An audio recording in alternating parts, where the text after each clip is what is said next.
abụ m nwa agbọghọbịa, nne m na nna m ku n'aka wee bịa obodo oyibo. Wee mesịa papa m wee nwụọ, mama m wee decide ya na ya chọrọzi n'obodo oyibo. O wee mee anyị na-aga Naija oge ọbụla ga na-afụ my mother, wee ghọtago. Mana ya chọrọ ịnụ di onye Naija dị ụtọ na ọ bụrụ na ya lụba onye ọcha na o nwere ike stop ya anyị na-aga Naija oge ọbụla, wee ghọta kịta. So onye decide ya na ya chọrọ ịnụ di onye Naija, ọ ga-abụ a na onye afọ bili fa na-agakwa back and forth, ịghọta kịta, without no o wee lụọ one day ya wee fụ this guy na Shoprite. Asị m nne fa wee bido wee kpaba ka ọ chụbalị ya, wee sị ya na ya nọ Ghana, and eziokwu ọ nọ Ghana na ọ batara abata, ọkwa ịghọtago. So ịgbagolu fa bido nnọọ kpaba kpagide kpasịa nachi ya azụ o, fa na-akpakwa ọ na-aga ya wee gaa Ghana. Fa na-abọ wee lụọ ebe afọ wee ịgbagolu fụsịkwa gbaa akwụkwọ ya wee chighekwa azụ wee na-alụzie wee tili ya akwụkwọ.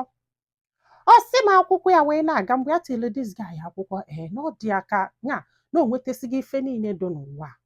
He was very happy, ife niile na-aga ọfụma, ịgbagolu fa na-abọ dụsịa happy.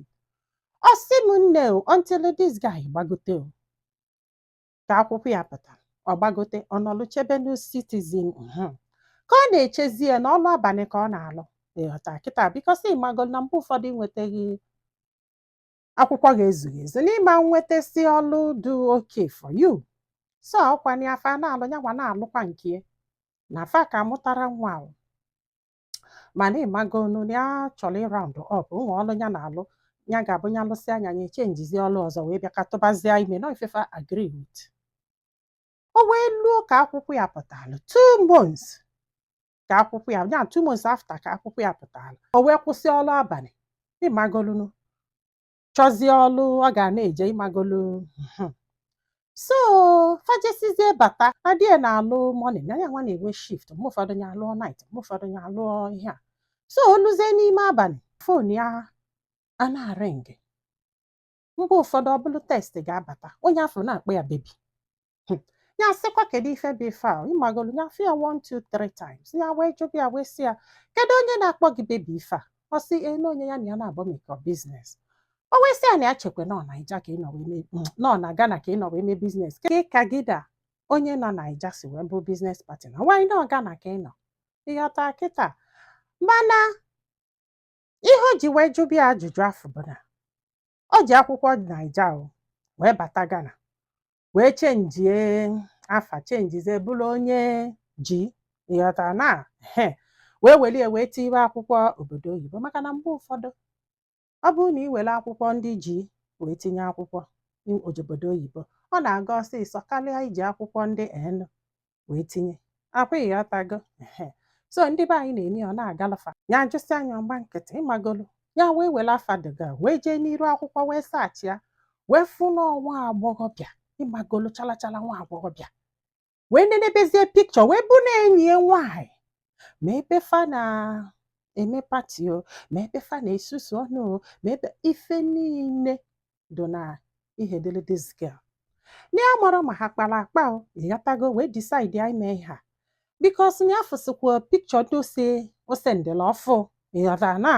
maka na inene mgbe ya na ya na-abọ nụsịrị di na nwunye ọ kwụsị post pikchọ fa o. Then after the period of mgbe o ji ya na ya na-abọ ji wee nụọ di na nwunye wee lukwe mgbe o nwetara akwụkwọ ya, ọ bụrụ na after 1 month mgbe o nwetara akwụkwọ ya ka o bidokwa post okwe pikchọ fa na-abụ. O wee bụrụ na o jebe ọlụ abalị mgbe afọ ka fa ji akpa, mgbe afọ ka fa ji eme ife niile gbogo ogbede na o nwere ka ya si wee mara. Ọ sị m nne ya wee confront onye fa na-abọ wee fịọchaba. Ọ sị m fịọcha ka a na-afịọcha this guy atọ ọnụkwa sị na ya chọrọzi ya, sị ya ọ sị na ya chọrọzi o nye echekwa na egwuregwu 1 week ka fa nọsịala onyinyo ya anata ọlụ one day. Ọ bụrụ na di ya atụtụkọghị ihe niile jawara. Ọ sị m nne campaign ka m adres ya mara ma ọ gara another steeti o, ya mara ya chụa n'elu chụa na ana kpọ ndị friends ha nwere onye ọ gwara, bikos na mgbe ọ bịakwu sef ya na-asị ya ka fa jee visit ndị be anyị, magonu visit ka ndị mmadụ mara, ọ na-agbasa ọsọ jụọ o jesi ọlụ abalị bata ya na-asị a ka eje fọnshọn ndị Igbo ka eme nke a ka eme nke a. Ọ sị na ike gwụrụ ya ka alala ụla. and because of that nwere ndị malia ịmagolo malia ọfụma si m n'ike kwụrụ ọtọgbu ya ọ sị m mana mgbe ya bido wee fụba dat alat na-abata bebi kọla enyi ya nwaanyị wee sị ya na nnekwu ife na-eme na enyi ya nwaanyị wee sị ya ya chọkwakwa ihe ọ ga-eji wee jide dis man na ọ dọkwa ka ọnụlị afọ ịmagolo akwụkwọ nụ ya wee jebe na akpịa ụmụ dọkụmenti ya wee gaba tru o wee bụrụ na paspọtụ o ji wee si enu wee bata ji wee bịa kacha njie afịa na onwe na adreesị ya ta onye ji ịghọtara na nke o wee chaa akwụkwọ obodo oyibo na ọ ka jikwe dat paspọtụ denu jidekwe paspọtụ nke ndị ji nyerie asa onye ji o jikwa o denu maka na ọ na ji ka ọ nọzi wee mee na ya gụrụ sekọndịrị ịha akwụkwọ niile o ji wee gụọ akwụkwọ na Naija ya wee sebe ha pikchọ si edobe just maka in case na ya mụrụ na dis guy ya aga dis level ọ ịghọta na ọ sị m na kịta anya na-achụ ya ịmagonu ya wee sị na a ga-atụtụkọda dọkụmenti wee dee leta wee solie na ọ sị ya lịa asị wee deceive onye ọkwa ịghọtago na onye enu ka ọ bụ ma birth certificate nke enu ma birth certificate nke ji na ọ dozi dọkụmenti ka a ga-atụtụkọ wee dee ezigbote leta wee sendalụ ndị iniga ịghọtara na ka ndị iniga mebeze investigeshọn wee chọba ya ọ bụza na ihe a niile na-eprove onye ebukwelie ka o si wee bịa wee bu n'enye na ihe a bụ ihe ya kpasigolo ndị frens ya gwasịrị ya o ịghọtara na ịmagolo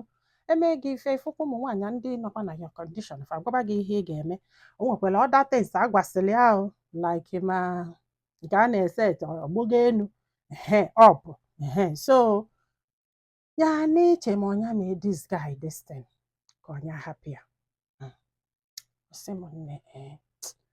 n'ike gwụrụ ya o n'ike gwụrụ ya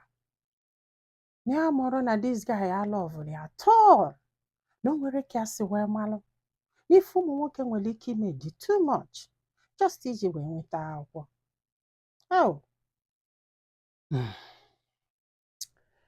amụrụ m ife m ga-agwa gị mana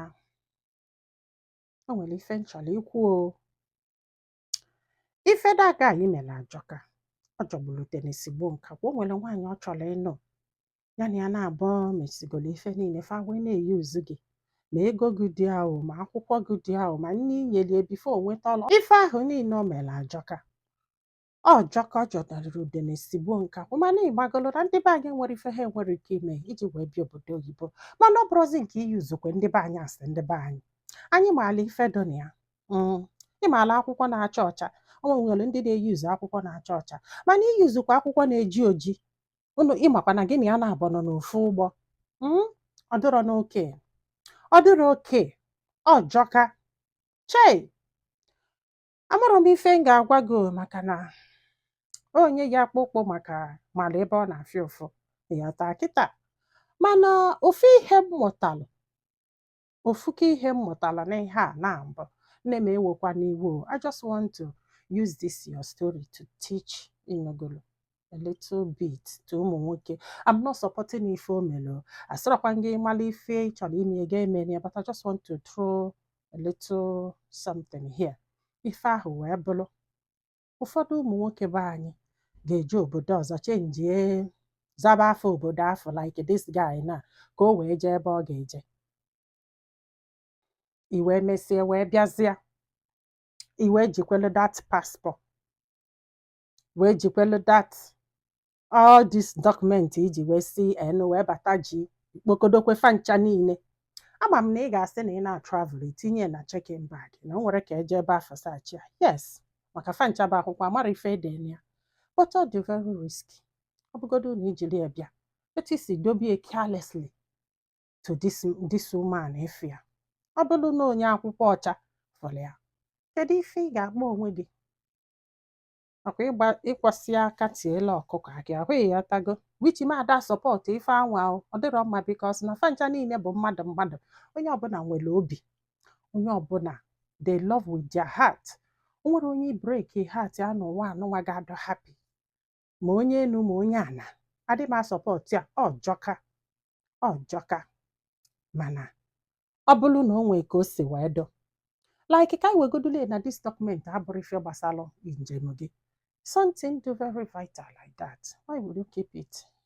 anyhow ọ bụgodu na ọ bụrụ nwunye gị ga-afị ya welie use it against you ọ bụkwanụ na ị nwee nsogbu wit ndị eke ịghọta ebe m na-eje like na ịbatala obodo gị na nwunye gị ma ị na-anụ ọcha ma ị na-anụ oji wee nwee nsogbu wit ndị eke ewee bịa sachin be gị ewee fụ ụdị akwụkwọ afọ kedu ife iche na fa ga-eme gị? You people should learn how to be careful. You people should learn how to be careful. Yes, you are so careless. Ma ọ bụkwala n'ihe a mee kịta kwa ịghọtago ebe m na-eje nne ekwuru m ife anọnwa nọ maka your situation ekwumie maka ndị eke I hope you understand ọkwa ịghọta na mana ife anụnwa o mee gị nne m gị nwa ya akpụkpọ mala ebe ọ na-afụ gị if you feel like forgive you fine if you feel like na ịma forgive you fine o mere ajọka if you don't forgive him mmadụ ata gị ụta forgive kwenye Chineke nna gọzibe gị ọkwa ịghọtago mana unu eji n'ife nkwu wee jọji ndị be anyị daalụnụ ka ọ dị n'ụbọchị ọzọ